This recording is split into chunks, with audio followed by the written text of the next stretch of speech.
SFI Compliance is proud to present our 6th video Toolbox Talk in our series of digital safety meetings. It is our belief in these difficult times that safety training should continue to happen on the job site. Construction has been deemed to be an essential business during this pandemic, and it is critical to keep all workers safe and healthy. These video Toolbox Talks help us achieve our purpose of improving the lives and empowering America's workforce to return home safely each and every day.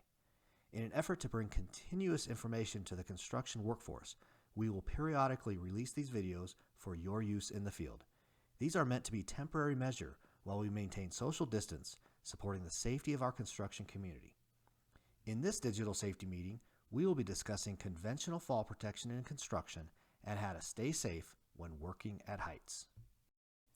Federal OSHA standard covering fall protection in the construction industry can be referenced in CFR 1926 Subpart M and provides the basis for our topic today.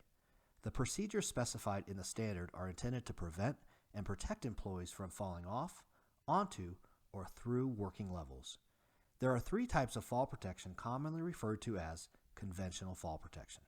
These are guardrail systems, safety net systems, and personal fall arrest systems. It is up to your employer to determine which method is going to be used to protect employees exposed to a 6-foot or greater fall hazard. OSHA's regulations may vary depending on your location due to state-run OSHA programs and the type of work you are doing, so always make sure to follow applicable state, local, and federal regulations. Guardrails are one of the most effective ways to eliminate fall hazards and are a preferred method of fall protection. Floor openings into which an employee can accidentally trip on or walk into shall be guarded by standard railings with toe boards on all exposed sides. Wall openings from which there is a drop of over 6 feet shall be protected by standard guardrails as well. The standard definition of a guardrail is a railing consisting of a top rail, mid-rail, toe board, and vertical post, with the top rail height of 42 inches as measured from the top of the rail to the floor. The top rail should be smooth surfaced throughout the length of the railing to prevent injury to workers. Standard guardrails must be capable of withstanding 200 pounds of force in any downward or outward direction. Although not commonly used, safety nets are another option which may be used for fall protection. Safety nets are designed to catch a worker in the event of a fall. If these systems are used, it is extremely important that the manufacturer's instructions for proper installation be followed. Safety nets must be installed as close as possible under the surface on which the employees are working. This is to limit the arrest force and minimize the total distance the worker may fall. Safety nets must also be tested after installation to ensure there is sufficient clearance, which will prevent contact with a lower surface. The most recent certification record for each safety net and net installation must be made available on the job site for inspection. The final type of conventional fall protection system we will cover is the Personal Fall Arrest System, or PFAS. A PFAS consists of an anchorage point, a lanyard or lifeline, and a full body harness. These systems don't prevent the worker from falling, they just arrest the worker after they have fallen. With a PFAS, the system must prevent the worker from free falling more than 6 feet or contacting the level below. When using a PFAS, a rescue plan must also be in place to get the worker after the fall. Whenever possible, workers should adjust their systems to act as a fall restraint system. Fall restraint systems are designed to keep a worker from reaching a fall point, such as the edge of a roof or the edge of an elevated working surface. Preventing the fall prevents the need to rescue the worker. Capacity of anchorage points is something that is often overlooked in fall protection. In some cases, it may be one of the first things OSHA reviews during an inspection or investigation.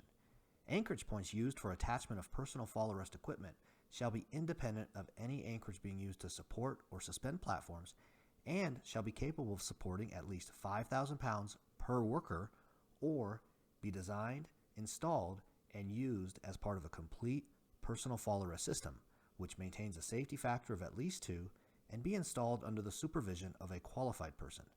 Keep in mind that your personal fall arrest system is only as strong as its weakest link. Lanyards and lifelines create the connection in between the worker's full body harness and the anchorage point. There are many types of lanyards and lifelines available. SRLs, or self-retracting lanyards, automatically adjust in length and provide a hassle-free operation once they have been properly set up. Rope grabs, on the other hand, must be adjusted by the user to achieve proper length. Some lanyards come in fixed lengths, and others have multiple legs for various applications. Shock absorbers are an integral part of the lanyards. These decelerate a worker during the fall in order to prevent injury to the worker. Without shock absorption, the worker would otherwise take the full force generated in a fall, which could lead to serious injuries.